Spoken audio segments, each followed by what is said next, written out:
Hello dear students, आज हम बात कर रहे हैं about mechanical properties of fluids. This is chapter number 2 in your text book and this is day 6 of the Phoenix 1.0 series that we have just started. This is the ultimate crash course for your HSC preparations 2026. अब ये video 2026 में shoot हो रहा है, इसका मतलब ये नहीं है कि 27, 28, 29 में काम नहीं करेगा। ये वीडियो तब तक चलता रहेगा जब तक आपका टेक्स्ट बुक सिलेबस चेंज नहीं होता है। पॉइंट 1। पॉइंट 2, अभी तक अगर तुमने सब्सक्राइब नहीं किया ना भाई, जाओ सब्सक्राइब बटन पे क्लिक कर दो यार, क्या जा रहा है तुम्हारा। In fact every day evening at 6 PM sharp our video will be releasing, so please be attentive of it. Revision के लिए इससे अच्छा कोर्स और कहीं नहीं मिलेगा।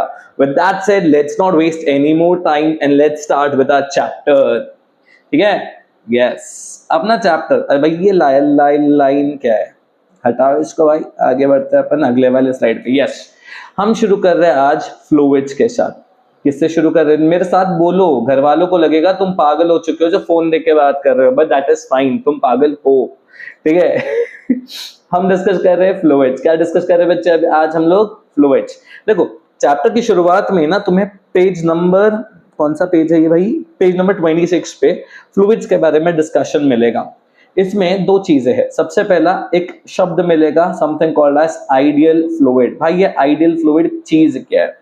आइडियल का मतलब होता है जैसा होना चाहिए, राइट? जैसा होना चाहिए, बिल्कुल वैसे। इनके अनुसार एक आइडियल फ्लूइड के अंदर कुछ खास प्रॉपर्टीज होती है। सबसे पहला, it is incompressible. An ideal fluid should be incompressible. अच्छा, सबसे पहले फ्लूइड क्या होती है? एक ऐसी चीज जो फ्लो कर सके, एक ऐसी चीज जो फ्लो कर सके। जैसे गैसेस, लिक्विड्स, ये सब जैसा फटाफट से फ्लो हो जाती है, इन सब को हम लोग फ्लूइड्स बोलेंगे। लेकिन आइडियल फ्लूइड में सबसे पहली प्रॉपर्टी होती है that this thing is incompressible. मतलब आप इस पे प्रेशर डालोगे तो उस प्रेशर का कोई उपयोग नहीं होगा, इसकी डेंसिटी कांस्टेंट होती है। ये भी बोलता है कि इसका जो फ्लो होता है ना, फ्लो यानी जो लिक्विड का या गैस का जो फ्लो होता है, दैट इज इरोटेशनल। भाई ये अपनी जगह पे रोटेट नहीं होता है। Okay, my handwriting is all little खराब, बट प्लीज मैनेज, ठीक है। It is also non viscous. The fluid is non viscous. ये बहुत ज्यादा थिक फ्लूइड नहीं है, ये नॉर्मल सा फ्लो देगा आपको। Point number 4। पॉइंट नंबर 4 कहता है एक स्टेडी फ्लो देता है। What do you mean by a steady flow? Flow steady होने का मतलब होता है कि भाई ये सेम स्पीड के साथ पूरा मूव करते रहता है, इसका फ्लो काफी ज्यादा सिमिलर होता है ड्यूरिंग इट्स मूवमेंट। अब अगर मैंने प्रैक्टिकल फ्लूइड की बात करें, ठीक है, प्रॉपर्टीज ऑफ सादा fluids, this is on page number 27 if I am not wrong in your book. Yes, it is on page number 27। Normal fluids में अगर हम देखेंगे तो it says it does not oppose deformation. Deformation का मतलब होता है change in the shape of a body. अगर आप एक फ्लूइड का शेप चेंज करना चाहो तो ये अपोज नहीं करेगा, ये बोलेगा भाई कर ले शेप चेंज, कर ले तू शेप चेंज, ठीक है। दूसरा, they can flow, they have the ability to flow. भाई उनको फ्लो करने के लिए जगह दे दो, वो बहते चले जाएंगे like your extend. Point number 3. Point number 3 says they have the ability to take any shape of container. भाई जिस कंटेनर में रख दो उसका शेप ये चीज ले लेती है। ये हो गया हमारे प्रैक्टिकल फ्लूइड के 3 पॉइंट्स। अगर किसी ने पूछ लिया आइडियल फ्लूइड क्या होता है तो आप पहला वाला लाइन लिख दोगे। दूसरा, अगर उसने बोला सिर्फ फ्लूइड्स क्या होता है तब आप दूसरा वाले सेक्शन पर जाओगे, ठीक है। अब फ्लूइड्स के मूवमेंट के अनुसार हम द स्टडी ऑफ फ्लूइड्स को दो सेक्शंस में डिवाइड कर लेते हैं। One is hydrostatics and the other is hydrodynamics. Hydrostatics क्या होता है? हाइड्रोस्टैटिक्स का मतलब होता है your fluids are at rest, they are not moving. Okay, my handwriting is really bad today, something is wrong, तो हम लिखते हैं इसको प्यार से, फ्लूइड्स एट रेस्ट। यहाँ पे फ्लूइड्स मूव नहीं करेगी, यहाँ पे फ्लूइड्स मूव नहीं करेगी। ऐसी फ्लूइड्स की सारी प्रॉपर्टीज हम पहले डिस्कस करेंगे और उसके बाद जाएंगे दूसरे टॉपिक्स पे। पहली चीज, इस चैप्टर में हम बहुत दफे प्रेशर नामक एक चीज के बारे में पढ़ेंगे। प्रेशर, मैं तुम्हें प्रेशर का बेसिक मीनिंग समझा देता हूं और उसके बाद अपन डिटेल में जाएंगे। प्रेशर क्या होता है? जब आप मान लीजिए एक कंटेनर है मेरे पास कुछ इस प्रकार से, ठीक है। Oh God, this today my handwriting is just everywhere. Okay that baby because मैंने शायद अपना टैबलेट गलत डायरेक्शन में रखा है। ठीक है, 2 मिनट दे दो, मैं सेटअप कर लूँ थोड़ा सा।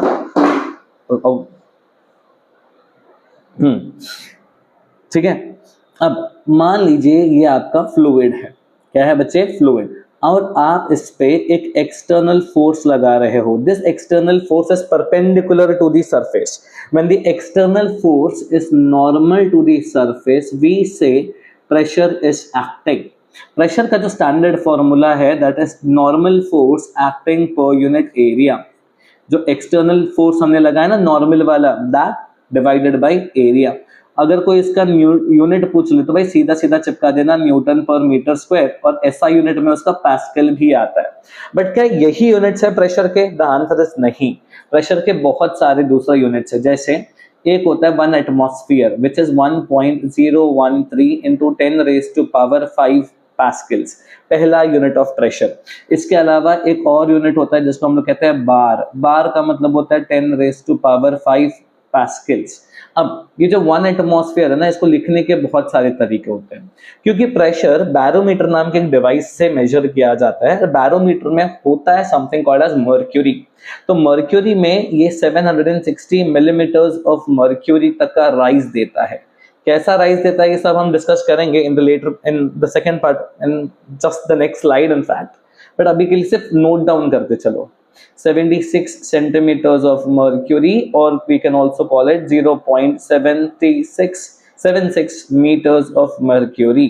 ये कुछ दूसरे यूनिट्स है जो हमें याद रखने हैं प्रेशर के। प्रेशर का एक और यूनिट है 1 टॉर।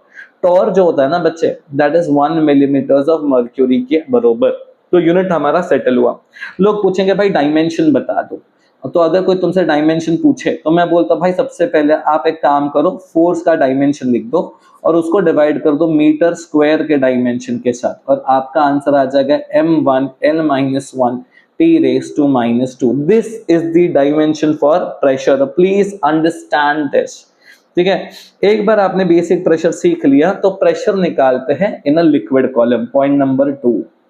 अच्छा, नोट्स प्लीज मेरे साथ बनाते जाओ, that way you will save a lot of time. बहुत ज्यादा टाइम तुम्हारा बच जाएगा। Pressure due to a liquid column अर्थात अर्थात ये है कि आपके पास मान लीजिए कोई कंटेनर है। ठीक है, एक कंटेनर है जिसमें आपने फ्लूइड भर रखा है। ओके, ये खुद से शेप नहीं लेगा। शेप देते हैं इस बेचारी चीज को, नहीं ले रहा फिर से शेप। गंदा टैबलेट, एक डंडी एक डंडी एक डंडी, अब लिया इसने shape. God what is wrong. हाँ ठीक है, अब इस बेचारे कंटेनर में मैंने भर रखा है लिक्विड, कोई भी एक लिक्विड डाल दिया। ठीक है, अब इसके अंदर मैंने एक सिलिंड्रिकल कंटेनर ले रखा है। सिलेंडर तो समझते हो ना सब लोग? ठीक है, एक सिलिंड्रिकल कंटेनर ले रखा है। इस सिलिंड्रिकल कंटेनर का जो हाइट है that is let's call it as h। Liquid है तो लिक्विड की खुद की कोई डेंसिटी होगी g। अब मैं थोड़ा प्यार से समझा रहा हूं, ध्यान से सुनना। ये जो पानी है, जो भी लिक्विड है, पानी नहीं बोलूंगा, जो लिक्विड है बच्चे, इस लिक्विड के ऊपर एक्सटर्नली फोर्स लग रहा है। कौन लगा रहा है ये एक्सटर्नल फोर्स? एटमॉस्फेयर लगा रहा है। व्हाट इज एटमॉस्फेयर का प्रेशर? जरा सा समझो। अब तुम यहां पे हो और तुम्हारे ऊपर इतना सारा एटमॉस्फेयर है। उस इतने सारे एटमॉस्फेयर ने अपने वेट के कारण कुछ तो प्रेशर तुम पे बना के रखा है, and that pressure is called as atmospheric pressure. मैं उस एटमॉस्फेरिक प्रेशर को P0 से एक्सप्लेन करता हूं। ठीक है, मैं इसे क्या लिख लेता हूं बच्चे? Atmospheric pressure. तो एटमॉस्फेरिक प्रेशर लग रहा है बच्चे आपके इस लिक्विड सरफेस पे। मैं इस कंटेनर को एकदम से सरफेस पे लेके जा रहा हूं। ठीक है, अब जरा ध्यान से देखना, ध्यान से देखना। अब मैं जरा सोचूं तो इस कंटेनर का वेट होगा mg, जो नीचे की तरफ एक्ट कर रहा है। बरोबर, इस कंटेनर का वेट होगा mg, जो नीचे की तरफ एक्ट कर रहा है। अगर मैंने प्रेशर का फॉर्मूला सोचा तो its force acting per unit area. What is my normal force? mg is my perpendicular downward force. फिलहाल अपन ऐसा ही समझेंगे, डिटेलिंग बात की बात है, उसको एरिया से डिवाइड करके। मास को लिख लेता हूं मैं वॉल्यूम इनटू डेंसिटी। अब एक सिलिंड्रिकल कंटेनर का वॉल्यूम जो होगा that will be simple, area times height. Rho g तो है ही ऊपर, तुमने इसको एरिया से डिवाइड कर दिया, ये आंसर आ गया एच रो जी। अर्थात क्या पता है, सिर्फ इस सिलिंड्रिकल कंटेनर के वजह से, सिर्फ और सिर्फ इस सिलिंड्रिकल कंटेनर के वजह से नीचे की तरफ एक प्रेशर एक्ट कर रहा है जिसकी वैल्यू है एच रो जी। कितनी है उसकी वैल्यू बच्चे, एच रो जी। अब मैं बोलूंगा कि भाई मान लीजिए इसे आपको पॉइंट बी डिनोट कर दिया और इस पॉइंट को आपने पॉइंट ए डिनोट कर दिया।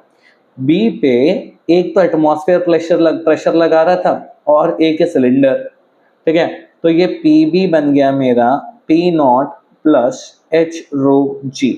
दिस इज योर प्रेशर, ठीक है। अब ध्यान से सुनना, इस बेचारी एच रो जी को हम कहते हैं गॉज प्रेशर। क्या कहते हैं बच्चा हम इसे कहते हैं gauge pressure.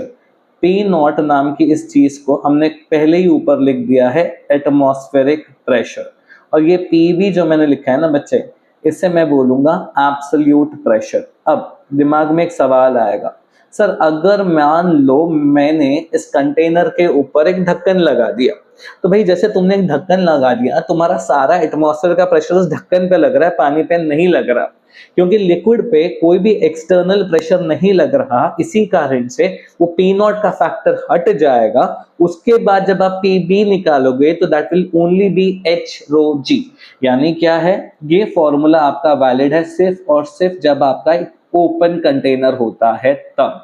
In case if you have a closed container, क्या है बच्चे हमारे पास अगर किसी प्रकार से एक क्लोज्ड कंटेनर आ जाता है तो वहां पे पीबी का मैं डायरेक्ट फॉर्मूला लिखूंगा एच रो जी, क्योंकि वहां पे कोई एटमॉस्फेयर नहीं, कोई एटमॉस्फेयर का प्रेशर नहीं। बात खत्म, डील डन, कॉन्सेप्ट क्लियर, इसमें और माथा फोड़ी नहीं चाहिए। बात खत्म, क्लियर है ना, क्लियर। अब point number 3, to understand about pressure. Pressure में फोर्स जो होता है that is always acting normal to the surface, always acting normal to the surface. अब इसका अर्थ क्या है, इसका अर्थ ये है कि भाई प्रेशर जब भी, मान लो एक एग्जांपल लेता हूं, एग्जांपल से बेटर समझेगा। तुम्हारे पास एक बलून है और इस बलून में तुमने छोटे और पानी भर दिया अंदर, लिक्विड भर दिया अंदर, ठीक है, और तुमने यहाँ पे एक खड्डा कर दिया। तो यहाँ पे तुमने कभी नोटिस किया हो, जो पानी स्प्रिंग होती है ना वो सीधा सीधा परपेंडिकुलर निकलती है, पानी जो बाहर आएगा ना बच्चे सीधा। एक वाटर बलून को फोड़ के देखो, पानी का जो लेआउट होता है ना वो कुछ इस प्रकार से बाहर निकलता है। बात समझ आए, ये जो पानी का प्रेशर जिस प्रकार से बाहर निकल रहा है, दैट टेल्स अस कि भाई force is always acting normal to the surface. कभी तुमने मूवीज में देखा होगा ना, विलन होता है वो ऐसे चीर देता है हीरोइन को, हीरोइन की माँ को, तो फिर अपना हीरो भड़क जाता है, बरोबर। अगर तुमने वहां पे भी नोटिस किया होगा ना, तो जैसे कट होता ना, फट से खून बाहर ऐसा निकलता है, परपेंडिकुलर टू दी सरफेस। बात समझ गए। तो here you understand force is acting normal to the surface. Also we say that pressure is isotropic in nature. अब इसका क्या मतलब है जरा समझो, इसको भी हम समझ जाएंगे with the help of an example. अब अगर मान लो तुम ब्लड प्रेशर चेक कराने गए अपनी बॉडी का, ठीक है, तो वो बंदा क्या करता है जनरली, वो यहाँ पे किधर तो तुम्हारे वो स्फिग्मोमैनोमीटर लगाता है और वो प्रेशर चेक करता है। आई एम सपोज सिग्मोमैनोमीटर सही बोला है मैंने, but let's just keep that. वो डिवाइस लगाता है और आपका प्रेशर चेक करता है, ब्लड प्रेशर चेक करता है। अब मेरे को बताना, जो ब्लड प्रेशर है बच्चे, वो सिर्फ यहीं पे दिखाएगा क्या? क्या वो यहाँ पे भी चेक किया तो वही आएगा? वो कहीं पे भी चेक कर लो बॉडी में, ब्लड प्रेशर अलग अलग आएगा क्या? नहीं। इसका मतलब ये है कि अगर मान लो आपके पास एक कंटेनर है लिक्विड का, and this is all filled with liquid, this is completely filled with liquid, ठीक है। अगर ये completely filled with liquid है तो the pressure acting by the liquid at all walls of the container will be same, and that is isotropic nature, that is isotropic nature of pressure. Point number B. Point number E क्या है? Point number E discuss करता है about a hydrostatic paradox. क्या है ये hydrostatic paradox, क्यों है ये हाइड्रोस्टैटिक पैराडॉक्स? ध्यान से समझना, what is hydrostatic paradox. Book में भी ना बहुत सारे लिखा है ये चीज। अब हाइड्रोस्टैटिक पैराडॉक्स के बारे में बताता हूं, ध्यान से देखो। ये बोलता है कि मान लो मेरे पास एक कंटेनर है, ठीक है, एक कंटेनर है, तुम्हारे टेक्स्ट बुक एग्जाम्पल को लिख के चल रहा ताकि आप कंफ्यूज ना हो जाओ बाद में भविष्य में, ठीक है। एक मिनट रुकना, हाँ यस, स्ट्रेट लाइन, एक स्ट्रेट लाइन, ओके, एक ऐसा, एक ऐसा, एक ऐसा, जैसा आपके टेक्स्ट बुक में दिया ना वैसे ही पढ़ा रहा हूँ, ताकि मैंने देखा बच्चों से बात करी ना मैंने, तो लोग बहुत कंफ्यूज हो जाते हैं कुछ कुछ चीज़ों को लेकर, तो मैं सोचा कि बता देता हूँ कि कहाँ से क्या एग्जाम्पल ले रहा हूँ मैं करके। फ्लूइड्स बहुत इंपॉर्टेंट सा चैप्टर है, 7 मार्क का इसका तगड़ा वेटेज है, आपको ये चैप्टर बहुत अच्छे से आना चाहिए इररेस्पेक्टिव कुछ भी हो जाए, मतलब ये चैप्टर ऐसा है जो स्किप ना ही करे तो अच्छा है, क्योंकि एक तो ना बहुत इजी सा चैप्टर है, बिल्कुल कॉम्प्लिकेटेड नहीं है ये चैप्टर, बहुत प्यारा चैप्टर है, ठीक है। बस ये आपको समझ में आ जाना चाहिए और कुछ नहीं। मैंने क्या किया यहाँ पे, मैंने एक ही अलग अलग शेप के कंटेनर्स ले लिए, देख लो भाई, ठीक है, और इनमें भर दिया सेम लिक्विड, इसको भर दिया लिक्विड से हमने, ठीक है, लिक्विड से मैंने इसको फिल कर दिया है। अब तुम इसको पूरा भी भर सकते हो, थोड़ा भी भर सकते हो, जैसे तुमको पता है कि जहां तक भरोगे सेम सिमिलर हाइट ही अचीव होगा सब में।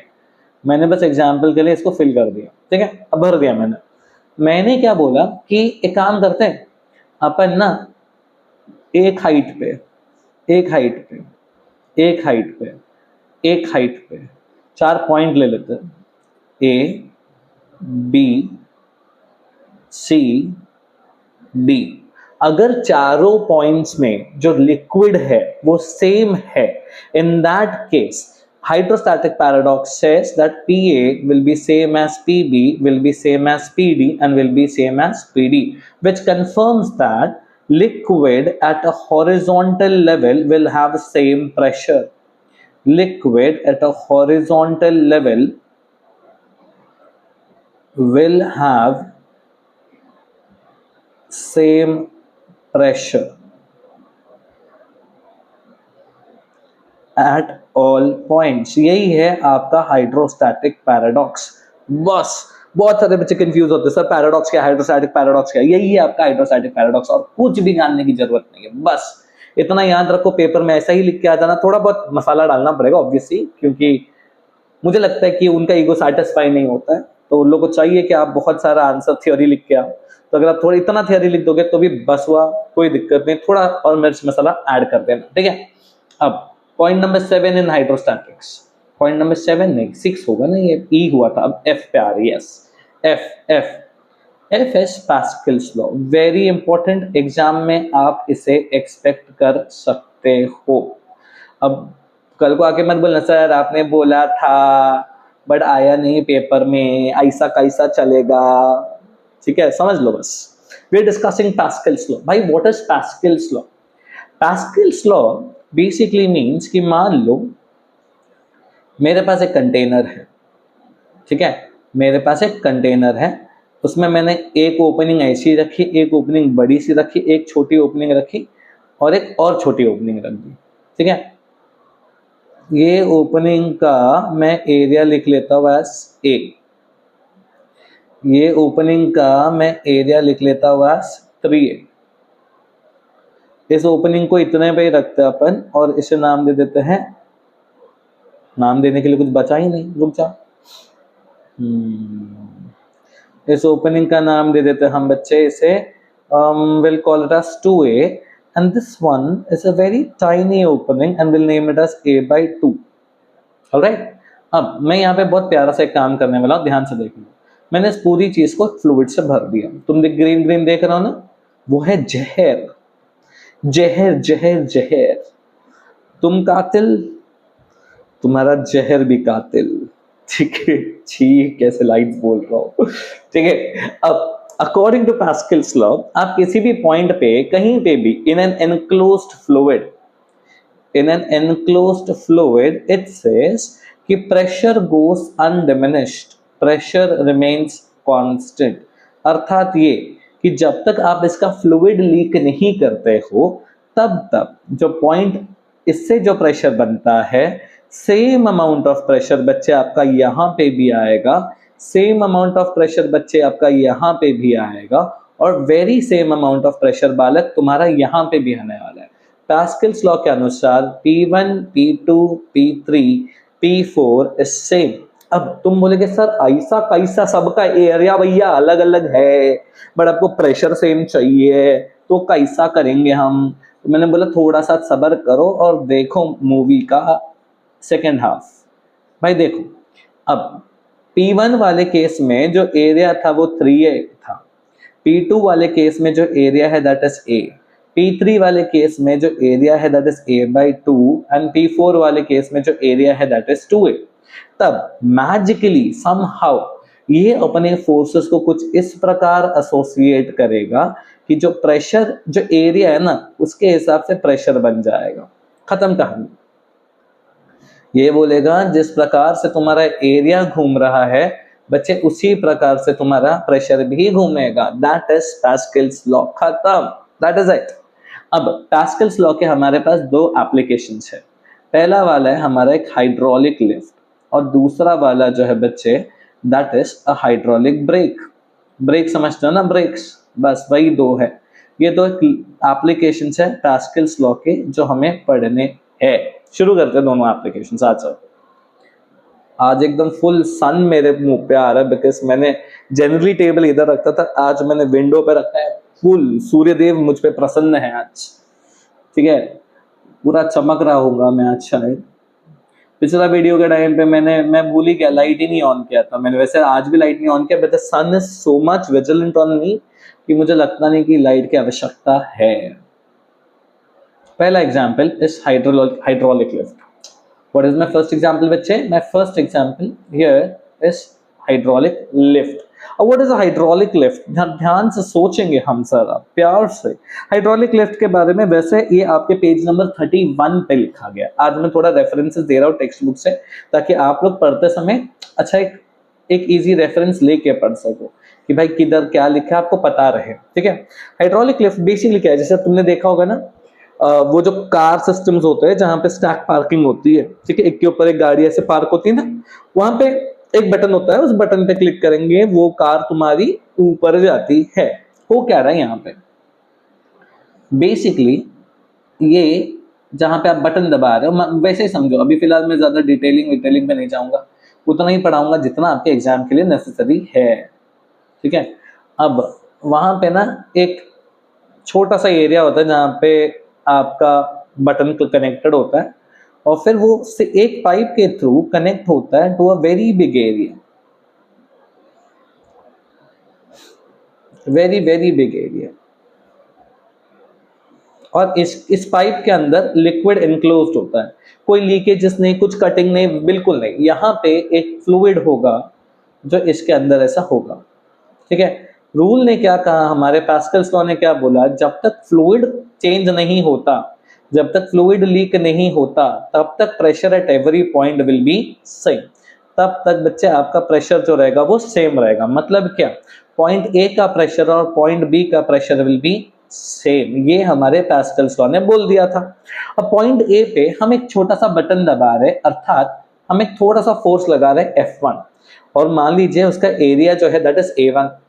अब जब आपने एक छोटा सा फोर्स लगाया छोटे से एरिया पे, but other side are area A2 is huge, बहुत ज्यादा बड़ा, तो उसको बैलेंस करने के लिए बहुत ज्यादा फोर्स भी जनरेट होता है। बात समझ गए? तो इस प्रकार से पास्कल्स लॉ ओबे होता है। जब बहुत ज्यादा फोर्स जनरेट हुआ, ये फोर्स किधर जनरेट होगा, अपवर्ड डायरेक्शन में, और आपकी कार जो है बच्चे वो लिफ्ट हो जाएगी इन दी अपवर्ड डायरेक्शन। खत्म स्टोरी, बस दैट इज इट। अब अगर कोई तुमसे पूछे कि भैया मुझे F2 बता दो, तो आप सिर्फ A2 को उधर शिफ्ट कर दीजिएगा, आपको आपका F2 मिल जाएगा। That is clear cut hydraulic lift. Followed by the next application. नहीं समझता ना कोई टॉपिक तो बिंदास जाने का, पीछे हार्डली 2 से 3 मिनट में एक टॉपिक एक्सप्लेन हो रहा है, 2-3 मिनट वापस से सुन लेने का, ठीक है। अगर आपको लग रहा है कि भाई मैं बहुत ज्यादा स्पीड में जा रहा हूं तो 0.75x पे देखो, किसी को लग रहा है मैं बहुत ज्यादा स्लो जा रहा हूं तो भाई 1.25, 1.5, 1.75, 2x जिस स्पीड पे देखना उस स्पीड पे देखो। अगर बहुत पैसे यूट्यूब प्रीमियम ले रखा है तुमने तो भाई 4x में देखो, मेरे बाप का कह जाता है, ठीक है। तुम बस पढ़ो, दैट इज इंपॉर्टेंट, ठीक है। अगला एप्लीकेशन इज हाइड्रोलिक, लिफ्ट हो गया। अब ये ब्रेक था, हाँ hydraulic brake. I am assuming ये भी जो है आपके पेज नंबर 31 पे ही है, हाँ ठीक है। अब यहां पे क्या होता है ना, तुम्हारे पास एक मास्टर सिलेंडर होता है। क्या होता है बच्चे, तुम्हारे पास एक मास्टर सिलेंडर होता है। ये जितने भी हमारे कार एंथुजियास्ट लोग होते हैं ना, उनको ये हाइड्रोलिक ब्रेक के बारे में बरोबर मालूम रहेगा, ठीक है। इस मास्टर सिलेंडर के अंदर होता है फ्लूइड। अब तुम्हारे व्हीकल्स में 4 टायर्स है, ठीक है। हर टायर में होता है एक स्लेव सिलेंडर, ठीक है, जिसके अंदर भी होता है फ्लूइड भरा हुआ। अब ये अगेन एक एनक्लोज्ड फ्लूइड है, इसमें बिल्कुल भी इधर उधर कोई भी चीज ऐड नहीं करी गई है, कोई लीकेजेस नहीं है, कोई कुछ भी नहीं है, ठीक है। होगा ऐसा एक मैंने ड्रॉ किया, ऐसे चारों आप ड्रॉ करोगे पेपर में, ऑलराइट। अब what is happening is you apply brakes, ये आपका ब्रेक का पेडल हुआ, ठीक है। आपने ब्रेक अप्लाई करा, आपने एक्सर्ट करा F1 force on this very tiny area A1। ये वाला एरिया जो A2 होगा that will be greater than A1, जिसके वजह से यहाँ पे जो फोर्स लगेगा that will B F2 which is clearly greater than F1। Again ऐसे 4 फोर्सेस लगेंगे चारों व्हील्स पे एंड इवेंचुअली आपकी गाड़ी रुक जाएगी। That is the concept with hydraulic breaks. बात समझ गए? तो ये ध्यान में रखना कोई, ठीक है। This is again an application of Pascal's law. Pascal's law बोलता है कि मास्टर सिलेंडर पे लगने वाला pressure will be same as slave cylinders पे लगने वाला प्रेशर। मास्टर सिलेंडर में एरिया छोटे होने के कारण जो फोर्स होता है वो छोटा होता है, और स्लेव सिलेंडर का एरिया बड़ा होने के कारण उस पे जो फोर्स जनरेट होता है वो बहुत ज्यादा बड़ा होता है, ताकि आपका प्रेशर बैलेंस आउट हो सके। सारे ही व्हील्स में जब ये प्रेशर लगेगा तो इवेंचुअली आपकी जो गाड़ी है वो रुक जाएगी। That is the concept with hydraulic brakes. अब that was your point number F or maybe 6. अब बढ़ते point number 7 की तरफ, हाइड्रोस्टैटिक्स में ही। Our point number 7 is about measurement of pressure. भाई तब से अपन फॉर्मूला तो रट ले रहे हैं ना, बरोबर, लेकिन भैया ये प्रेशर मेजर कैसे करे, ठीक है। सब मैंने स्टार्टिंग में बोला था, एक डिवाइस होता है called as barometer, called as barometer. भाई ये डिवाइस काम कैसे करता है जरा समझो ध्यान से। अब जो भी मैं बोलूंगा वो तुम्हारी टेक्स्ट बुक में मटेरियल लिखा हुआ है। Barometer, I can see this on page number 32 in your text book, alright.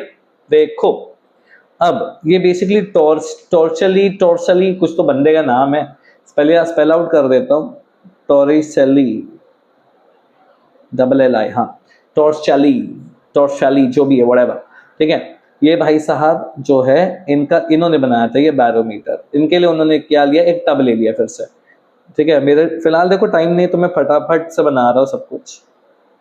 और इस बकेट में उन्होंने भर दिया, क्या बोलो, हमारी फेवरेट मर्क्यूरी। क्या भर दिया? मर्क्यूरी। उन्होंने एक ट्यूब ले लिया, ठीक है। इन्होंने गलत ट्यूब गलत बन गया, हाँ ट्यूब को अच्छे से बनाएंगे हम, सिलेंडर जैसा लगना चाहिए ना ये ट्यूब, यस। इन्होंने एक ट्यूब ले लिया और इस ट्यूब के अंदर भर दिया मर्क्यूरी। इस ट्यूब के अंदर भर दिया क्या बच्चे? मर्क्यूरी। और इस मर्क्यूरी वाले ट्यूब को उल्टा करके ये लेके आके डिप कर दिया इसके अंदर, ठीक है। अब है क्या इसके अंदर? मर्क्यूरी। अब what they observed was this कि मर्क्यूरी जो पूरा भरा हुआ था ना, अब थोड़ा सा नीचे उतर गया है, थोड़ा सा ना वो मर्क्यूरी जो है बच्चे वो नीचे उतर चुका है। मतलब क्या है, ये mercury mercury mercury mercury mercury mercury mercury mercury everywhere it is mercury mercury. But यहाँ पे देयर इज नथिंग, यहाँ पे it is created some vacuum. This vacuum is called as Torricelli's vacuum, ठीक है। अब वैक्यूम में कोई मटेरियल नहीं है, अर्थात क्या, वहां पे कोई प्रेशर भी नहीं है। वैक्यूम में जहां कोई मटेरियल नहीं है वहां पे कोई प्रेशर भी नहीं है। अब मैं देखता हूं कि यहां से यहां तक का जो लेंथ है, ठीक है, यहां तक का जो लेंथ है that is h height, that is how much बच्चे? h height. assuming the density of mercury is rho, assuming the density of mercury is rho. मैं 3 पॉइंट कंसिडर करूंगा, point A, point B, point C. हम सबको पता है कि Pa और Pc की वैल्यू सेम होगी, वो होगी हमारे एटमॉस्फेरिक प्रेशर के बराबर। बराबर? ओ दिल बन गया रे, मेरा कोई इंटेंशन नहीं था, खुद से बना और मैं चेंज भी नहीं कर रहा हूं उसको। ठीक है, पॉइंट नंबर 2, लेकिन प्रेशर एट पॉइंट बी तो मेरा एच रो जी होगा। बरोबर? आए बड़ा दिल। ठीक है, पॉइंट नंबर 3 बोलता है कि देखो आपका PAPC सेम है और वो P नॉट के बराबर है, बट आपका A, B और C तीनों सेम हॉरिजॉन्टल लेवल पे है। अर्थात ये हो सकता है कि तीनों की वैल्यू P नॉट हो और H रो जी के बराबर हो। इससे मुझे पता चला कि P नॉट यानी एटमॉस्फेरिक प्रेशर की वैल्यू H रो जी है। फिर मैंने बोला भाई कैलकुलेट करते हैं इसकी वैल्यू, कर लेते कैलकुलेट। ठीक है, P nought is equal to H। देखा गया कि जो H है ना बच्चे, ये है 760 मिलीमीटर्स। समझ आया? H रो जी, पहले जो 760 मिलीमीटर्स ऑफ मर्क्यूरी लिखा था हमने, ठीक है, उसको उन्होंने कन्वर्ट कर दिया मीटर्स में। Density of mercury, please remember this, it is 13,600 kilograms पर मीटर क्यूब। अर्थात अगर आप 1 मीटर क्यूब यानी 1000 लीटर का कोई ड्रम लेंगे और उसके अंदर मर्क्यूरी पोर करेंगे तो उसके अंदर आएगा 13,600 किलो मर्क्यूरी। ठीक है, या फिर अगर आप 1 मिलीलीटर का स्पेस लेंगे और 1 मिलीलीटर में 1 ml में मर्क्यूरी डालोगे तो उसमें 13.6 ग्राम मर्क्यूरी जाता है। फिलहाल हम SI यूनिट की बात कर रहे हैं तो मैं यहाँ पे 13,600 लिख रहा हूँ। G की वैल्यू 9.8 अप्रोक्सीमेट करके चलेंगे और हमें ये आंसर मिल जाता है एज 1.01325 into 10 raised to power 5 SI units which is pascals. और ऐसे कैलकुलेट हुआ था pressure, atmospheric pressure for the first time using barometer. ठीक है, तो बैरोमीटर ऐसे हवा में अपन नहीं निकालते, बात समझ आया? बैरोमीटर कुछ इस प्रकार निकाला गया था, बात समझ गए? There's one more device that can be used to measure pressure, open tube manometer, that's again working on the same principle। वो एक चीज मैं आपको करने के लिए दे रहा हूँ, ठीक है, that is on page number 33 पे है। अब हाइड्रोस्टैटिक्स का जो पोर्शन था जहां पे लिक्विड रेस्ट पे थी वो खत्म हुआ हमारा यहाँ पे। अब हम बात कर, अभी ये सब जो था ना ये आइडियल फ्लूइड्स के बेसिस पे था, बट इमेजिन अगर फ्लूइड्स आइडियल नहीं होती है तब उनके साथ क्या होता है। वहां से शुरू होता है हमारा पेज नंबर 33 का टॉपिक, फर्स्ट टॉपिक।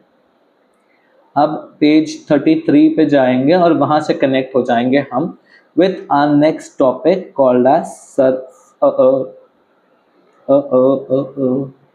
पेनवा धोखा दे रहा है, ये बुरी चीज है, मूर्ख पेन। सरफेस टेंशन, क्या है बच्चे ये? सर के थोबड़े पे टेंशन, सरफेस टेंशन। भैया आओ पढ़े। देखो इसको समझने का ना बहुत एक प्यारा तरीका भी है और एक गंदा तरीका भी है। प्यारा तरीका मैं समझाना चाहता हूं, देख लो ध्यान से। एक लिक्विड है, ठीक है, इमेजिन करो, लिक्विड छोड़ो, इमेजिन करो ये जो मैंने अभी लाइन ड्रॉ करी ना, ये वो देखा तुमने जो बच्चे करते हैं, ओ यार मैं भूल जाता हूँ, वो ट्रैम्पलिन पे कूदते हैं ना बच्चे। हाँ, अब वही ट्रैम्पलिन एक फैब्रिक पे मैंने मान लो एक भारी चीज यहाँ पे रख दी, ठीक है, एक फैब्रिक पे, रबर का फैब्रिक है, एक फैला हुआ है और उस पर एक भारी चीज मैंने रख दी। डोंट यू थिंक कि भाई उसका mg जो होगा वो नीचे की तरफ पुश करेगा? यस। अब उसको रोकने के लिए यहां से प्रेशर आएगा F1 और यहां से एक प्रेशर आएगा F2, जिनका जो नेट रिजल्टेंट होगा वो इधर आएगा, let's call it as R। ठीक है, अगर ये R उस mg को बैलेंस कर पाता है, if in case R is going to balance this mg, then we can say कि वो जो ऑब्जेक्ट था वो सरफेस पर रहेगा, बरोबर। वो क्यों पॉसिबल है ना, बिकॉज वो सरफेस एक फैब्रिक जैसा काम करता है, एक स्ट्रेच है उस ऑब्जेक्ट सरफेस पे। अगर उस सरफेस पे एक स्ट्रेच है तो वो ऑब्जेक्ट वहां पे रुकेगा, अगर वो स्ट्रेच नहीं होता तो ऑब्जेक्ट नीचे नीचे कहीं ना कहीं तो जाता ना, कहीं ना कहीं तो चले जाता। अब मैं क्या बोल रहा हूँ कि वो स्ट्रेच है ना, वो स्ट्रेच वो जब लिक्विड्स में या फ्लूइड्स में देखा जाए तो हम उसे बोलेंगे सरफेस टेंशन। क्या बोलेंगे? Surface tension. खत्म। The stretch on the outermost surface of a liquid is explained as surface tension. और इसी कारण से तुम देखोगे ना, कुछ इंसेक्ट्स होते हैं जो पानी पे चल पाते हैं, बट हम नहीं चल पाते, हम चलेंगे तो वो स्ट्रेच टूट जाता है। वो सरफेस टेंशन को हमारा mg बैलेंस नहीं कर पाता, हम जो mg लगा रहे हैं वो रिजल्टेंट बैलेंस नहीं कर पाता, इसलिए हम सिंक हो जाते हैं। वहीं पे तुम मस्किटोज देख लो, मस्किटो जब आएगी तो उसका mg इतना कम होता है कि रिजल्टेंट बैलेंस कर लेता है और मस्किटो जब वो पानी पे फ्लोट कर पाते हैं। वाटर स्पाइडर्स पानी पे चल सकते हैं, बरोबर? लॉजिक समझ रहा है क्या? बेहिजा में बैठ रहा है क्या भाई? ठीक है। अब देखो सरफेस टेंशन को मतलब तो हम समझ गए, अब सरफेस टेंशन का डेफिनेशन समझो भाई। इसको ना ऐसे एग्जांपल से समझाता हूं मैं। तुम्हारे पास एक प्लेट है, उस प्लेट में पानी है, ठीक है, पानी, ऐसे एग्जांपल लो तो और समझ जाओगे, ठीक है। और मैंने एक धागा लिया और धागे को ऐसा रख दिया एकदम स्ट्रेट फ्लैट, दोनों तरफ से पकड़ के रखा है धागे को। अब जब तक मैंने पकड़ के रखा है तब तक अच्छा है, बट जैसे ही मैं छोड़ दूं, क्या तुमने कभी ऑब्जर्व किया है कि भाई वो धागा कुछ ऐसा सा हो जाता है कि बाहर क्यों चले गया भाई? बाहर नहीं जाने धागे को, धागा जो पानी का है वो कुछ ऐसा सा बेंड हो जाता है ना। मूवमेंट हुई है मतलब there is some force there, movement हुई है मतलब वहां पे कोई ना कोई फोर्स तो है भैया, ठीक है। मैं बोलता हूँ there is some normal force here, perpendicular force here, जिसके वजह से ये मूवमेंट हो रहा है। Now I understand that there is some force acting per unit length on an imaginary line drawn to the outermost surface of liquid, and that force is referred as tension। उसी को हम लोग tension कहते हैं। अब surface tension क्या होता समझ गए, यूनिट क्या है? न्यूटन पर मीटर। सीजीएस में पूछ लिया तो आप न्यूटन की जगह डाइन लिखेंगे, मीटर की जगह सेंटीमीटर लिख देंगे। बात समझ आ गया? किसी ने अगर आपको डायमेंशन पूछ लिया तो एक सीओएस कॉस लग रहा है भाई, वो सीजीएस बना दो मेरे को पहले, सीजीएस, यस। डायमेंशन पूछ लिया तो न्यूटन का आएगा m1 l1 t-2 और मीटर का जाएगा l⁻⁴, कटपुट जाएगा m1 t⁻²। ये भैया आ गया आपका डायमेंशन फॉर सरफेस टेंशन। अब पहला क्वेश्चन जो सरफेस टेंशन में आता है, जो काफी ज्यादा पॉपुलर है, ठीक है, that is molecular theory of surface tension. Question ऐसा लिखा जाता है, explain surface tension on the basis of molecular theory।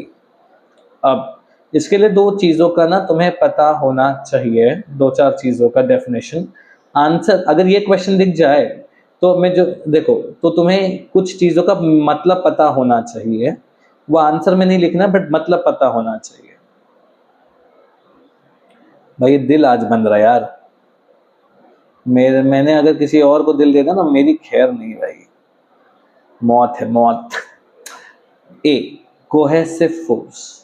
भैया व्हाट इज कोहेसिव फोर्स?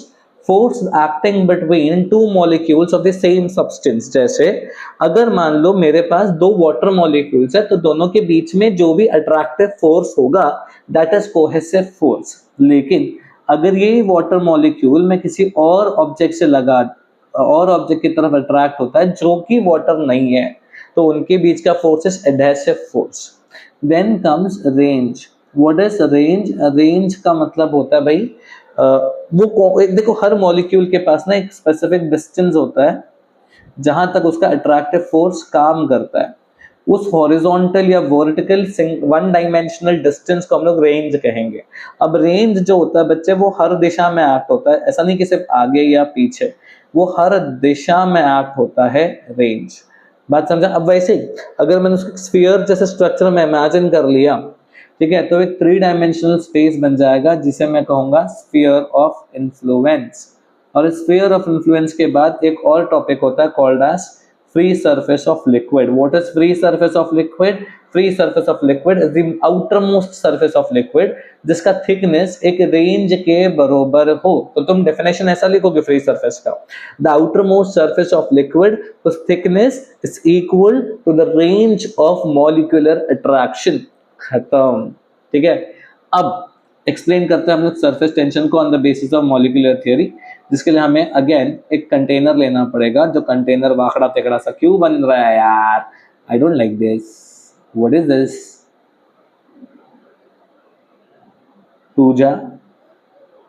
पूजा कौन? अरे वो बिग बॉस वाली पूजा, गलत मत समझना बीच में कोई. ठीक है भाई. हाँ, एक लेयर ले लिया अपन ने लिक्विड का. ठीक है. अब 3 मॉलिक्यूल्स कंसिडर करेंगे. एक मॉलिक्यूल इधर, एक मॉलिक्यूल इधर और एक मॉलिक्यूल एकदम टॉप मोस्ट सरफेस पर. ठीक है. मॉलिक्यूल जो ए है, जो मैं इधर ले रहा हूं, उसका स्फीयर ऑफ इन्फ्लुएंस को मैंने ड्रॉ कर लिया कुछ ऐसे. ठीक है. मॉलिक्यूल ए को उसके सेंटर पे ले आते हैं. यस. अब मॉलिक्यूल बी बनाएंगे और उसका स्फीयर, उसको ऐसा ड्रॉ कर लेंगे, उसका स्फीयर ऑफ इन्फ्लुएंस ड्रॉ कर लिया. अब मॉलिक्यूल सी का सोचो. मॉलिक्यूल सी का स्फीयर ऑफ इन्फ्लुएंस ड्रॉ कर लिया. सॉर्टेड. अब मॉलिक्यूल ए के ऊपर फोकस करेंगे हम. मॉलिक्यूल ए के आजू बाजू हर दिशा में ना वाटर के ही मॉलिक्यूल्स है. मॉलिक्यूल ए भी वाटर का और आजू बाजू सब मॉलिक्यूल्स वाटर के ही, जिसके कारण एक कोहेसिव फोर्स लग रहा है बच्चे, उसका हर दिशा में. राइट में भी लग रहा है, लेफ्ट में भी लग रहा है, नीचे भी लग रहा है और ऊपर भी लग रहा है, जिसके वजह से उसका नेट कोहेसिव फोर्स जो होता है वो 0 हो जाता है और वो लिक्विड के अंदर होता है. ऑलराइट. अब बी का सोचो. बी का मॉलिक्यूल बी का सोचो. मॉलिक्यूल बी के इस अपर सेक्शन में वाटर के कुछ मॉलिक्यूल्स होंगे और लोअर सेक्शन में यहाँ पे लिक्विड के मॉलिक्यूल्स होंगे, जिसके वजह से अब लिक्विड और एयर के केस में लिक्विड की डेंसिटी ज्यादा है. ठीक है. तो जिसके वजह से एक बहुत सारा कोहेसिव फोर्स होता है जो नीचे की तरफ होता है, और ये नीचे आने वाला सारा कोहेसिव फोर्स का जो नेट डाउनवर्ड फोर्स होता है वो मैंने ड्रॉ किया इधर. मतलब बी का एक नेट फोर्स नीचे की तरफ लगता है. वो ऊपर भी होता है यार, ऐसा नहीं कि ऊपर की तरफ फोर्स नहीं है. ऊपर की तरफ भी एडहेसिव फोर्स है, ऊपर भी तरफ भी एडहेसिव फोर्स है, बट एडहेसिव फोर्स काफी कम होता है as compare to cohesive force, जिसके वजह से ये मॉलिक्यूल बी पे एक नेट डाउनवर्ड फोर्स लग रहा है. ठीक है. ए पे एक, मतलब एक पे तो कोई भला कोई रिजल्टेंट फोर्स आया नहीं. बी पे हम बोल सकते एक नेट डाउनवर्ड कोहेसिव फोर्स आ गया है. मतलब एक ऐसा फोर्स जो चाहता है वो नीचे की तरफ आए. अब मॉलिक्यूल सी की बात करते हैं. मॉलिक्यूल सी का स्फीयर ऑफ इन्फ्लुएंस जितना अंदर उतना ही बाहर है, बरोबर.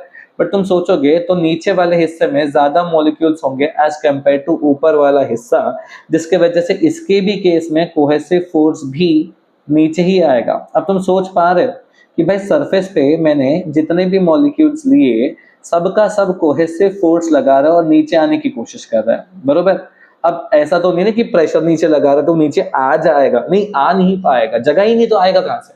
बट वो फोर्स लगा रहा है नीचे की तरफ. अब जब वो फोर्स लगा रहा है नीचे की तरफ, उस चक्कर में लिक्विड एक कर्व्ड शेप ले लेती है, एक स्ट्रेच क्रिएट कर लेती है आउटर मोस्ट लेयर पे, and that stretch is called as surface tension.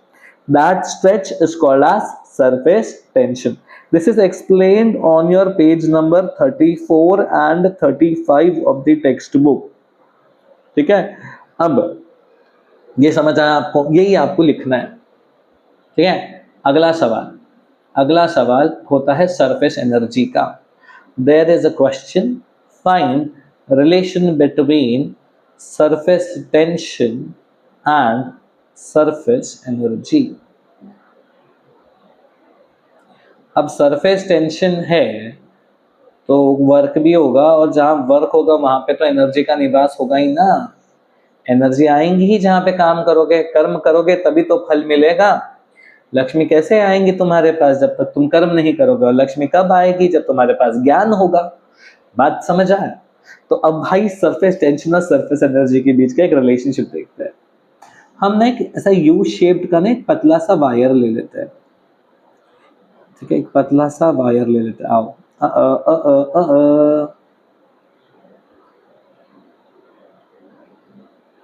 पतला दुबला सा गरीब सा वायर, कुपोषित वायर ले रहे हैं। कैसा ले रहे हैं बच्चे हम? बोलो मेरे साथ, कुपोषित। ठीक है, तुम भी कुपोषित, वायर भी कुपोषित, यस। अब इसको लेंगे और इसके ऊपर ना एक ये होगा रे प्यारा सा, एक छोटू सा वायर, बट ये वायर जो ना स्लाइड हो सकता है। ठीक, बहुत ज्यादा स्लाइड हो गया बाजू में। ठीक है, ये वायर जो है ना बच्चे की ये स्लाइड हो सकता है। अर्थ क्या है? अर्थ इसका ये है कि अगर मैं वायर चाहूँ तो मैं इसको आगे पीछे से मूव कर सकता हूँ। बात समझ गए? अब मैं क्या करता हूँ ना, इस पूरी चीज को ले जाता हूँ, स्लाइडर को ले जाता हूँ, ये स्लाइडर चल, हाँ, और इस स्लाइडर को कॉपी पेस्ट मारते हैं हम, और इसको मूव करके ना बच्चे मैं यहां से थोड़ा सा आगे लेके जाता हूँ। ठीक है, अच्छा बीच का पॉइंट तो बताने ही भूल गया। हम क्या करेंगे ना, बिफोर इस स्लाइडर को मूव करें हम इसको लेंगे, एक सोप सोल्यूशन में डिप कर देंगे। तुमने वो देखा है ना, जो बच्चे ऐसा सोप सोल्यूशन में डालते हैं और बबल्स बनाते हैं, ऐसा वाला बबल्स बनाते हैं, तो उसमें क्या होता है ना, एक ऐसा सरफेस फिल्म बन जाता है। देखो जरा ध्यान से, एक ऐसा ना लेयर बन जाता है, एक मेम्ब्रेन बन जाता है। अब जैसे मेम्ब्रेन बना ना, तुम क्या करोगे ना, तुम इसको थोड़ा इस तरफ ले आओगे, स्ट्रेच करोगे इस मेम्ब्रेन को। ध्यान में रखना टूटना नहीं है। एक छोटा सा डिस्प्लेसमेंट क्रिएट कर रहे हो dx, एक छोटा सा डिस्प्लेसमेंट क्रिएट कर रहे हो dx। अब तुमने इसको मूव किया ना, मतलब भाई वर्क होगा, होगा वर्क। ठीक है, पहला चीज टेंशन, फोर्स अपॉन लेंथ, मैं 2L डाला, क्यों? क्योंकि यहाँ पे दो मेम्ब्रेन बनती है, एक जो मेम्ब्रेन बनी वो एक ऊपर की तरफ एक होगी और नीचे मेम्ब्रेन एक ही होगी, उसका दो लेंथ एक्सपोज्ड रहेगा, बस इसलिए 2L। अब इससे मैं F निकालूंगा, F is equal to T into 2L, equation 1। ठीक है, अब वर्क निकालना है। वर्क का फॉर्मूला क्या होता है बच्चे? Force times displacement. मैंने T into 2L into dx लिख दिया। भैया लेंथ इंटू लेंथ क्या होता है? एरिया होता है, तो dA आ गया। dA is change in area, ध्यान में रहे। तो मेरा टेंशन का फॉर्मूला आ गया प्यारा सा, dW divided by dA। Game खत्म। This is a very very very important formula. आप अगर सीईटी, जेई, नीट कोई भी एग्जाम दे रहे हो तो आपको ये फॉर्मूला बहुत बार आएगा। अगेन मैं तुम्हें प्यारी सी चीज एक और बताता हूँ, यहाँ पे ना मेम्ब्रेन रिलेटेड सम्स में ना T इंटू 2L, जब भी तुम्हें एमसीक्यू सॉल्व करते समय सम में मेम्ब्रेन शब्द दिख जाए तो force is equal to tension into length मत लेना, force is equal to tension into 2L लेना। गेम सॉल्व हो जाएगा, प्रॉब्लम नहीं आएगी। अगर तुमने F is equal to T into L ले लिया तो फंस जाओगे गारंटीड, सम गलत ही बनेगा। ठीक है, ध्यान में रखना, ये मेम्ब्रेन आ गया तो समझना ऐसा लिखना है। ठीक है, अब बढ़ते हैं आगे to our next question topic. Our next topic now is called angle of contact. भाई आज ना बाल बहुत ज्यादा गंदे लग रहे हैं यार, बिल्कुल मैनेज नहीं होते हैं। किसी को पता है कैसे मैनेज करना है तो भाई कमेंट सेक्शन में बता दो। ऑल्सो जब आए हो ना तो जरा कमेंट सेक्शन में अपना अटेंडेंस डाल के जाओ, देखने तो कितने लोग आ रहे कितने जा रहे, सब खाली देख रहे जा रहे आ रहे। जितने लोग यहाँ तक पहुंचे है ना तो जरा अटेंडेंस अपना नाम लिख के जाना, नाम लिखना, हाँ नाम लिख देना। ठीक है, एंगल ऑफ कॉन्टैक्ट। अब एंगल ऑफ कॉन्टैक्ट चीज क्या है? बेसिकली मान लीजिए ये आपका एक सॉलिड सरफेस है जिसपे मैंने एक लिक्विड का ड्रॉप ले रखा है। ठीक है, अब सॉलिड सरफेस पे मैंने एक लिक्विड का ड्रॉप ले रखा है। एंगल ऑफ कॉन्टैक्ट की स्टोरी ऐसी है कि भाई वो बोलता है कि लिक्विड का सरफेस ना एक टैंजेंट ड्रॉ करो। क्या ड्रॉ करोगे बच्चे आप? लिक्विड के सरफेस पे एक टैंजेंट ड्रॉ करोगे। क्या ड्रॉ करोगे बच्चे? एक प्यारा सा tangent. Let me draw this tangent here, इसको थोड़ा लिफ्ट कर देते हैं, यस, एक टैंजेंट ड्रॉ कर दिया। ठीक है, अब इस टैंजेंट से मैंने एक एंगल ड्रॉ किया है जो इस पॉइंट तक जाएगा जहां पे लिक्विड सॉलिड मिलते हैं। प्लीज ध्यान रहे कि आपका ये जो एंगल है लिक्विड के थ्रू पास होना चाहिए, and this is angle of contact theta. अब एंगल ऑफ कॉन्टैक्ट बहुत सारी चीजें बताता है, जैसे अगर किसी चीज का एंगल ऑफ कॉन्टैक्ट अक्यूट है, अक्यूट का मतलब समझते हो ना, 90 डिग्री से कम, अगर किसी चीज का एंगल ऑफ कॉन्टैक्ट अक्यूट है तो उसको एक कॉनकेव मेनिस्कस मिलता है। कैसा मेनिस्कस मिलता है बच्चे? Concave meniscus. कॉनकेव मेनिस्कस का मतलब देखो क्या होता है। अगर मान लो मेरे पास एक पतला सा ट्यूब है, ठीक है, और उसके अंदर मैंने एक फ्लूइड भर दिया, तो फ्लूइड भरा है उसका और इस ग्लास ट्यूब के बीच का जो एंगल ऑफ कॉन्टैक्ट है अगर वो अक्यूट हो जाता है तो लेयर ऑफ लिक्विड जो होता है वो कुछ ऐसा दिखता है। लिक्विड कॉनकेव शेप में रहता है। कैसा शेप में रहता है बच्चे? कॉनकेव शेप में रहता है। वहीं पे अगर गलती से मेरा थीटा जो हो गया वो ऑब्ट्यूज हो गया तो ऐसे केस में आपका जो मेनिस्कस होता है वो होता है convex meniscus. What? How does a convex meniscus look like? Let me draw it again. एक ट्यूब ले लेंगे हम लोग, फिर से कांच का ट्यूब ले लिया, उसके अंदर मान लो मैंने मर्क्यूरी भर दी क्योंकि मर्क्यूरी के साथ एक कॉन्वेक्स मेनिस्कस आता है ग्लास का, ठीक है। तो अब मैंने जैसे इसके अंदर मर्क्यूरी भरी, ये मर्क्यूरी का जो शेप होगा ना वो कुछ इस प्रकार होगा। This is a convex meniscus. सबसे पहले तो ये चीज है जो एंगल ऑफ कॉन्टैक्ट में याद रखनी है हमको। अब दूसरा, ये ना लिक्विड को पूरा गीला नहीं करता, it partially wets the solid, ठीक है। जैसे केरोसिन को आप लोग ग्लास के ऊपर डाल दो, ठीक है, ओके, तुमने एक कपड़ा लिया, टिश्यू पेपर लिया, उसको वाइप आउट कर दिया, वाइप आउट हो गया, बरोबर। अब अगर तुम कांच खोल के, वैसे तुम कांच खोल के नहीं देख सकते हो, बट अगर खोल के देख पाओ तो उसके अंदर केरोसिन नहीं मिलेगा तुमको, वो उसने सिर्फ सरफेस को गीला किया बस। वहीं पे अगर वो ऑब्ट्यूस होगा तो does not even wet the solid, वो बिल्कुल गीला ही नहीं करता है सॉलिड को, does not wet the solid. इसका example is clear, kerosene with glass, जो मैंने एग्जाम्पल दिया, केरोसिन विथ ग्लास, ठीक है। Please excuse me for my handwriting today. दूसरा इसका एग्जाम्पल रहेगा मर्क्यूरी विथ ग्लास, ठीक है। अब तुम्हारे दिमाग में होगा सर अगर मेरा थीटा 0 डिग्री हुआ तो, मेरा थीटा 90 डिग्री हुआ तो, कोई दिक्कत नहीं। अगर मैं प्योर वाटर लेता हूं, ठीक है, और उसको रखता है ग्लास के सरफेस पे, तो ऐसे केस में थीटा जो आता है वो 0 आता है और मेरा एंगल ऑफ कॉन्टैक्ट एकदम फ्लैट सा आएगा, प्लेन मेनिस्कस आएगा। कैसा आएगा बच्चे? एक प्यारा सा प्लेन मेनिस्कस। आज का लेक्चर 1 घंटे का नहीं होगा, थोड़ा सा बड़ा लेक्चर होने वाला है, please understand this, this is a mega chapter, so it will take time. Pure H2 with glass ले लिया मैंने। यहाँ पे एक ही एग्जाम्पल याद रखने का, सिल्वर विथ ग्लास। जब आप सिल्वर विद ग्लास लेते हो तो ऐसे केस में आपका जो एंगल ऑफ कॉन्टैक्ट होता है वो 90 डिग्री है, बट अनफॉर्चुनेटली ये हमारे टेक्स्ट बुक में नहीं है, तो you don't have to worry about it. अभी मैंने ना मेनिस्कस की बात करी, तो मेनिस्कस का शेप कॉनकेव, कॉन्वेक्स, प्लेन कैसे बनता है देखते आओ। हेडलाइन डाल देंगे हम इसका, शेप ऑफ मेनिस्कस। क्या डाल देंगे बच्चे हम इसका headline? Shape of meniscus.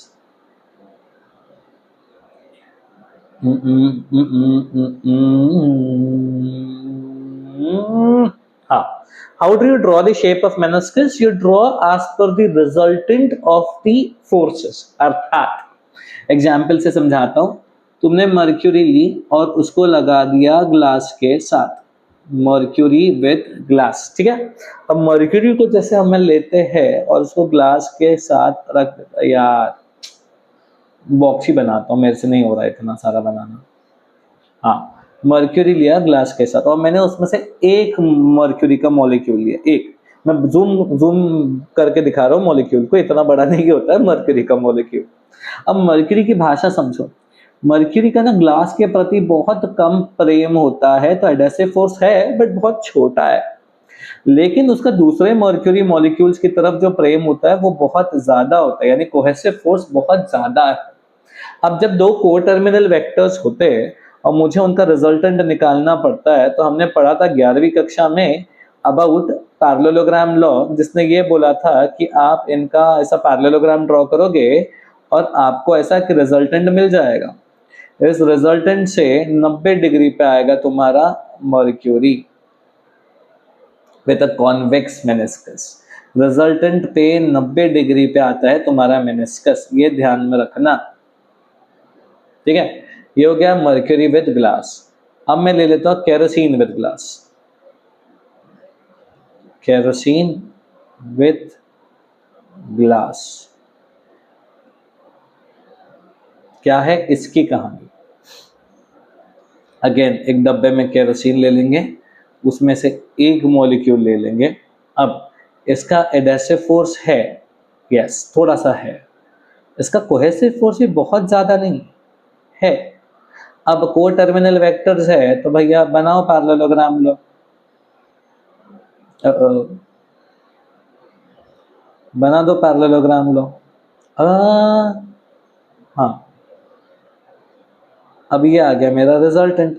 Resultant से 90 डिग्री पे आएगा मेरा मेनिस्कस, कॉनकेव मेनिस्कस, जब मेरा एंगल ऑफ कांटेक्ट अक्यूट होता है, जब थीटा मेरा अक्यूट होता है। और पिछला वाला केस क्या था, जब थीटा मेरा ऑब्ट्यूज होगा। अब तुम्हारे दिमाग में आने वाला सर एक काम करो ना, वाटर वाला ग्लास के साथ बताओ ना, तो मैं बताएगा भाई देखो प्योर H2 विथ ग्लास। हाँ, अब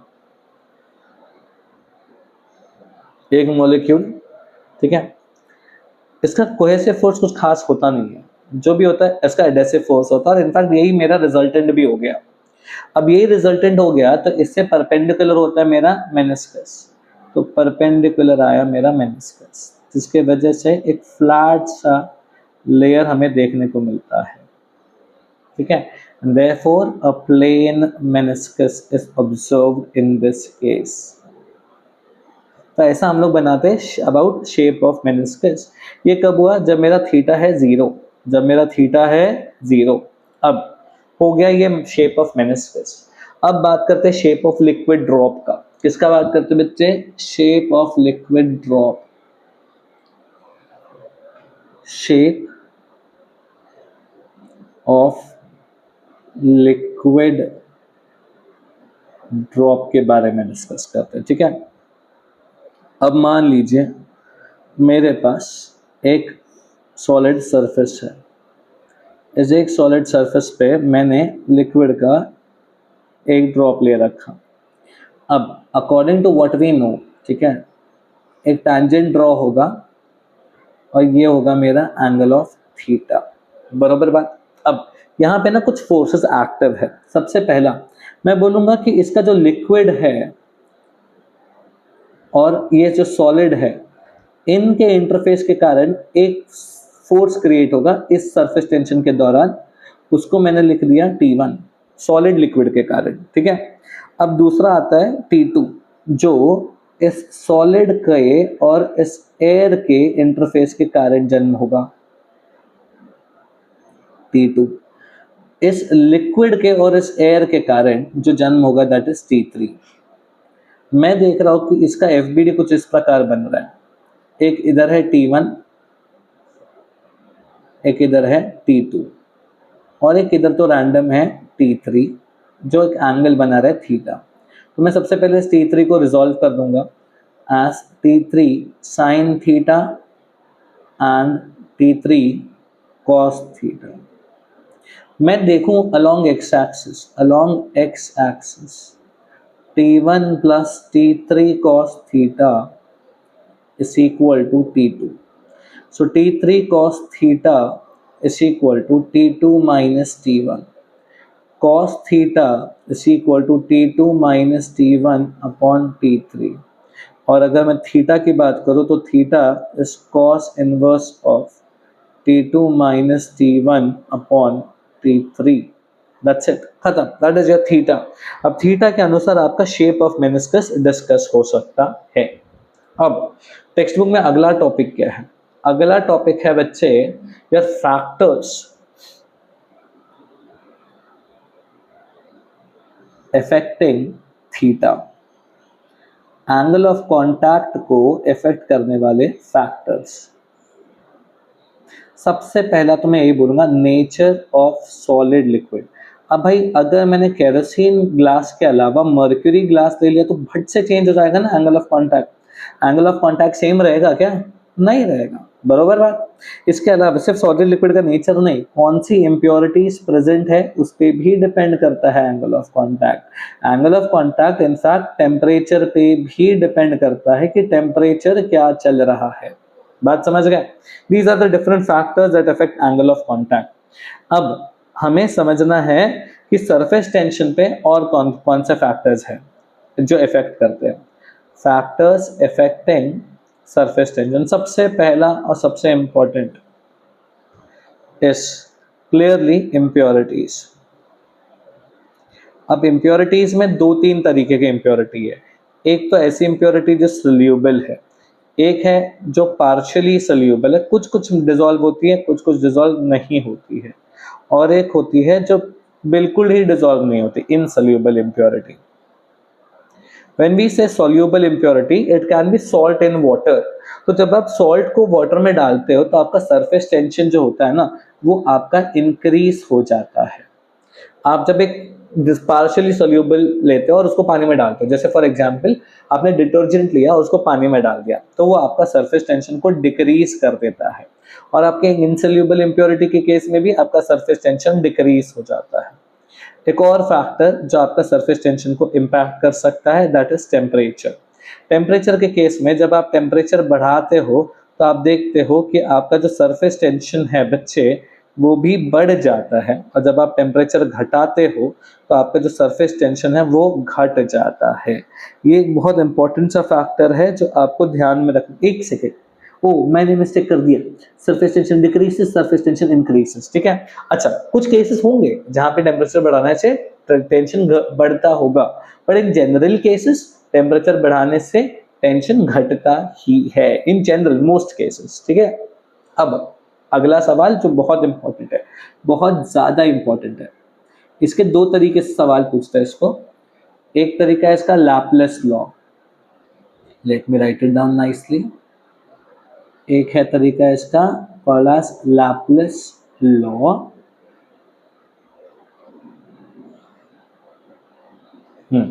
या फिर कभी कभी वो लोग पूछते हैं explain the excess pressure inside a liquid drop. तो बेसिकली देखो इसका मतलब क्या है। ये मेरे पास एक कंटेनर है फुल विथ लिक्विड, मैंने उसका एक ही ड्रॉप लिया, एक सिंगल ड्रॉप। अब मेरे को बताओ यहाँ का जो प्रेशर होगा वो PO लिखा, और ये मैंने लिखा P इनसाइड। मेरे को बताना प्रेशर इनसाइड ज्यादा होगा कि प्रेशर आउटसाइड ज्यादा होगा। मैं इसको ना आउट लिखता हूँ, नहीं तो फिर कहीं उसको एटमॉस्फेरिक प्रेशर के साथ कंफ्यूज ना कर लो, ठीक है। इनसाइड ज्यादा प्रेशर होगा कि आउटसाइड ज्यादा प्रेशर होगा। बहुत सारे तरीके इसको समझने के, मैं फट से बता देता हूँ। एक तरीका, बाहर बहुत ज्यादा लिक्विड है तो बाहर से जो प्रेशर अंदर की तरफ लग रहा है वो बहुत ज्यादा है, उसको रेजिस्ट करने के लिए बॉडी अंदर से बहुत ज्यादा प्रेशर क्रिएट करती है, and therefore pressure inside is greater than pressure outside. इसको समझने के बहुत सारे तरीके हैं, मैंने एक बताया बस, ठीक है। अब मुझे ढूंढना है P in minus P out, that is my question. समझ गए। अब सबसे पहले दो तीन स्टेप में डेरिवेशन होता है, ध्यान से देखना। सबसे पहला, जब मैं सिर्फ सोचूं कि प्रेशर इनसाइड क्या है, ठीक है, तो मैंने उसका पहले का एरिया ले लिया, लिख लिया इसको 4πr², assuming that the radius of the liquid drop is r।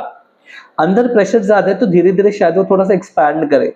जब वो थोड़ा सा एक्सपैंड करेगा, उसका नया वाला जो एरिया आएगा that will be 4πr plus delta r का स्क्वायर, ब्रैकेट खोलेंगे हम लोग, r plus delta r, it's a² plus 2ab plus b², bracket फिर से खोलेंगे हम लोग, a2 becomes 4πr² plus 8πr into delta r plus 4π into delta r का स्क्वायर। अब हम कैलकुलेट करेंगे इसका DA।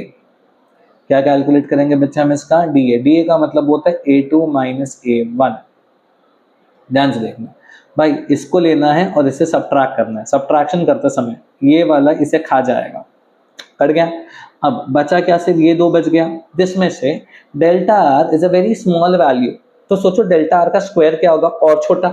अब जब ये ही बहुत ज्यादा छोटा है तो ये पूरा का पूरा जो टर्म है ना, ये नेग्लिजिबली गायब हो जाता है। तो बचा हमारे पास सिर्फ और सिर्फ एक section, and that is 8πr delta r. This is your equation 1। क्यों निकाला, क्योंकि हमको पता है tension is equal to dW divided by dA।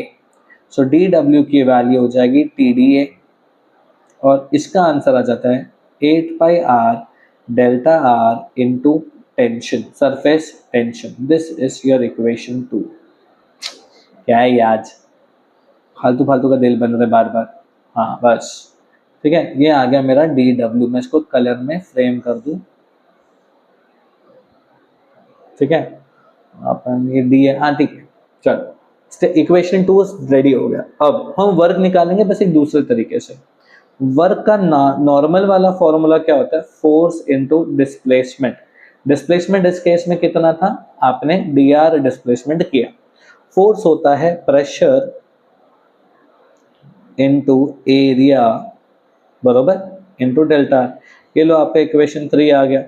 अगर मैंने 2 और 3 को लिया और इक्वेट कर दिया तो मुझे मिल जाता है P I minus P naught into 4 pi r square delta r is equal to 8 pi r delta r into surface tension.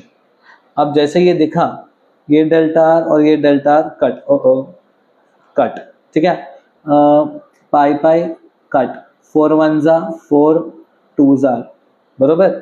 एक आर और एक आर कट. यहाँ पे बचा मेरे पास पी आई minus P naught into R और यहाँ पे बचा मेरे पास 2t. फाइनली मेरे एक्सेस प्रेशर का जो आंसर आ गया that is 2t divided by R. This is the pressure inside a liquid drop. समझ आया? बहुत इंपॉर्टेंट सा कॉन्सेप्ट है, प्लीज मिस मत करना, बहुत नुकसान हो जाएगा. बात समझ आया? एक बार वापस से इसको देख लेना, एक बार वापस से प्रिपेयर कर लेना, प्रैक्टिस कर लेना और फिर आगे बढ़ना. अब अगला टॉपिक है हमारा कैपिलैरिटी. क्या है हमारा अगला टॉपिक? अगला टॉपिक है हमारा capillary action, also called as capillarity.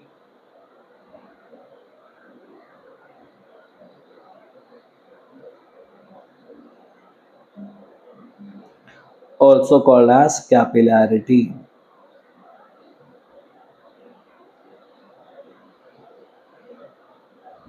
ठीक है, आओ पढ़ते हैं.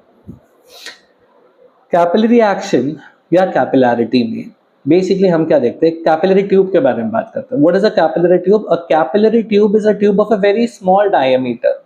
जनरली ये डायमीटर कितना होता है ना बच्चे? It's the size of your refill. आपके पेन का जो रीफिल होता है ना, रीफिल, उस रीफिल के साइज का होता है ये कैपिलरी ट्यूब. अब इसको जब मैं एक लिक्विड में डालता हूँ, ठीक है, इट इज एक्सपेक्टेड कि भाई लिक्विड जो है ना बच्चे ये ऊपर तक भर जाएगी, ऐसा ऊपर तक राइज आएगा, लिक्विड ऐसा ऊपर तक आएगी. बात समझ आए?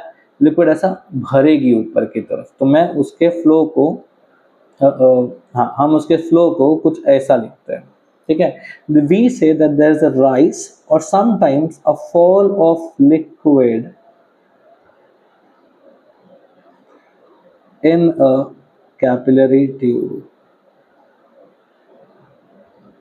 and this is called as capillary action. This is called as capillary action. बस खत्म, इतनी ही कहानी.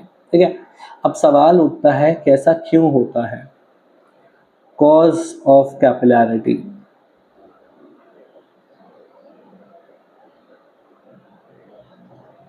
इसमें ज्यादा क्वेश्चंस नहीं है. कैपिलरी एक्शन का कॉज क्या है और कितना राइज होगा कितना फॉल होगा, बस ये दो ही केसेस है यहाँ पे, और ज्यादा केसेस है नहीं. ठीक है, जरा ध्यान से देखना. फिर से हम एक लिक्विड कंटेनर ले लेंगे.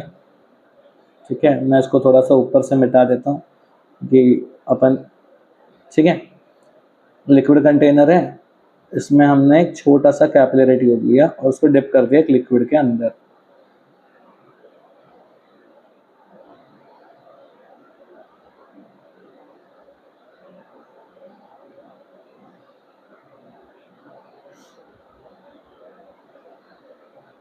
एंड वी सी कि यहाँ पे देयर सम राइस, पानी जो है वो ऊपर आया है. बात समझ आया? पानी जो आया है इस कैपिलरी ट्यूब में थोड़ा सा ऊपर आया. मैं यहाँ पे क्या करता हूँ ना, 4 पॉइंट्स अज्यूम कर रहा हूँ. 4 पॉइंट ले लेते हैं हम यहाँ पे. एक तो पॉइंट यहाँ पे ले लेंगे ए. ठीक है, एक पॉइंट यहाँ पे एग्जैक्टली सेम हॉरिजॉन्टल पे एक ये पॉइंट, और जितना डिस्टेंस ये रहा है ना उतना ही डिस्टेंस यहाँ पे एक और पॉइंट. ठीक है, इतना ध्यान में रखना तुमने, बस मिस्टेक नहीं होगा.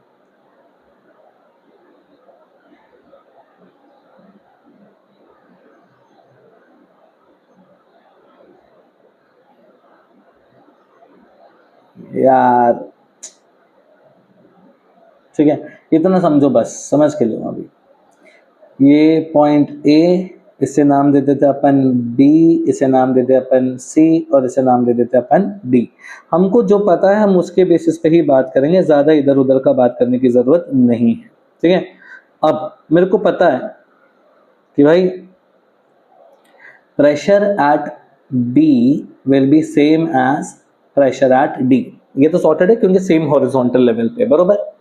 अब जरा सा समझो, मेरे को जहां तक ये भी पता है ना कि प्रेशर एट सी भी सेम है, क्योंकि जितना सी से लेयर का डिस्टेंस है उतना ही डिस्टेंस लेयर से डी का है। ये भी मुझे पता होना चाहिए, पॉइंट नंबर 1।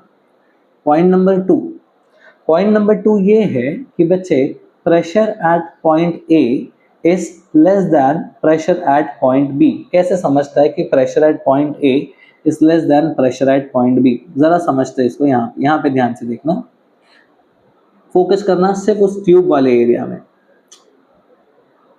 ड्राइंग बनाना एक तो मुझे पसंद नहीं है, ठीक है, जान दो, काम चलाओ अभी, ठीक है। अब यहाँ पे पानी मैंने ऐसा भर रखा है, फोकस करो, ये कॉनकेव लेयर है। कैसा है बच्चे? Concave layer. और कॉनकेव लेयर में अगर मैंने यहाँ पे देखा और यहाँ पे देखा, पॉइंट ए पे देखा, पॉइंट एक्स पे देखा, मेरे को बताओ प्रेशर ज्यादा किधर होगा, ऊपर या नीचे? जिसको ले लिया पॉइंट ए और यहाँ पे ले लिया एक्स, भाई ऊपर से प्रेशर गिरेगा तो ए में प्रेशर जो होगा वो कम होगा। और प्रेशर किससे कम होगा? एटमॉस्फेरिक प्रेशर से कम होगा। एटमॉस्फेरिक प्रेशर कौन है बच्चे? मेरा सी है, बट ये सी तो मेरा साला बी के बराबर है।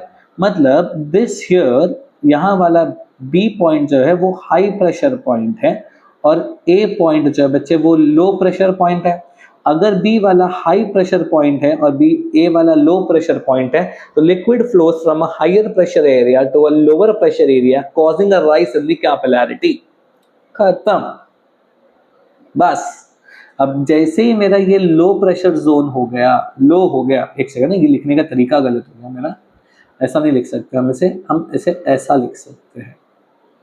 हाँ, ये लो हो गया और ये मेरा हाई हो गया। लिक्विड भैया फटाफट दौड़े दौड़े आगे ए पे, पानी ऊपर की तरफ चले गया, that is capillary rise.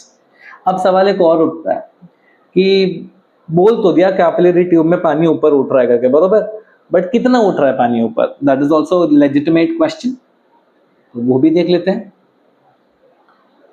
Rise of liquid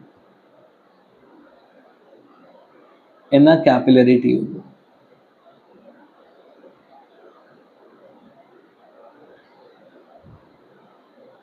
Rise of liquid in a capillary tube. जरा समझो, देखो मैं ज्यादा नहीं बनाऊंगा, इतना बड़ा बड़ा ट्यूब नहीं बना रहा, इतना सारा पानी नहीं बना रहा, एक ही ट्यूब बना रहा हूं, ध्यान से देखना, ठीक है। ये ट्यूब है जिसके अंदर लिक्विड यहां तक भर गया ऐसा। मैं इसके इस मॉलिक्यूल पे फोकस करना चाहता हूँ, एक मॉलिक्यूल पे फोकस करना चाहता हूँ, वहीं पे गेम खत्म कर देंगे अपन, ज्यादा इसको आगे खींचेंगे नहीं, ठीक है।